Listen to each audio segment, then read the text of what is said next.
இயேசுவால் குணமாக்க முடியாத வியாதி ஒன்றுமில்லை. ஒன்றே ஒன்று தான் நீங்கள் விசுவாசிக்கணும்.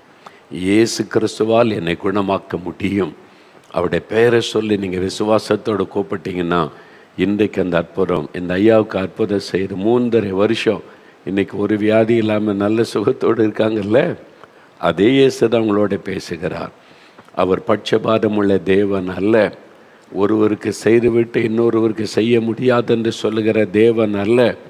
அவங்களுடைய விசுவாசம், அந்த ஐயா விசுவாசத்தோடு தேவ சமூகத்துக்கு வந்தாங்க.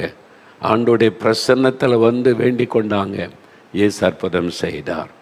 அதனால் இன்றைக்கு இயேசு உங்களுக்கு கேன்சர் வியாதியாக இருக்கலாம், ஆஸ்துமா வியாதியாக இருக்கலாம், சிறுநீரகம் பாதிக்கப்பட்டு போயிருக்கலாம். எதுவாக இருக்கட்டும், ஆண்டவர் புதிதாய் மாற்றி விடுவார். பிரியமா, லிவர் போயிட்டு கம்ப்ளீட்டாக லிவர் போயிட்டு எல்லாம் முடிஞ்சிரு அப்படின்றதுக்கு இயேசு புதிய லிவரை கொடுத்தார். அந்த திறப்பின் வாசல் ஜெபத்தில் அந்த சகோதரி வந்து அவ்வளோ சந்தோஷமாக சொல்கிறாங்க. மருத்துவர்கள் சொன்னாங்க முடிஞ்சிரு, அவ்வளோதான், ஒன்றும் செய்ய முடியாது. மரித்த போன உறுப்புகளை உயிர் பெற செய்ய இயேசுவாலே முடியும். என் மரித்த போன இனி சுகமாக்க முடியாத இருதயத்தை புதிய இருதயமாய் மாற்றி கொடுத்தவர் இயேசு உங்களுக்கு செய்வார்.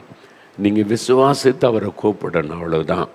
பார்த்தீங்களா? இன்னொரு சாட்சியை பார்த்துட்டு நம்ம வசனத்தை தியானித்து ஜெபிக்க போகிறோம்.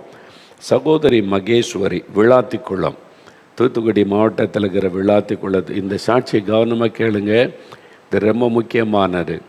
நிறைய தேவ பிள்ளைகள், கர்த்தருடைய பிள்ளைகள் கூட இந்த சாட்சி மூலமாக முக்கியமான ஒரு காரியத்தை நீங்கள் கற்றுக்கொள்ளணும்.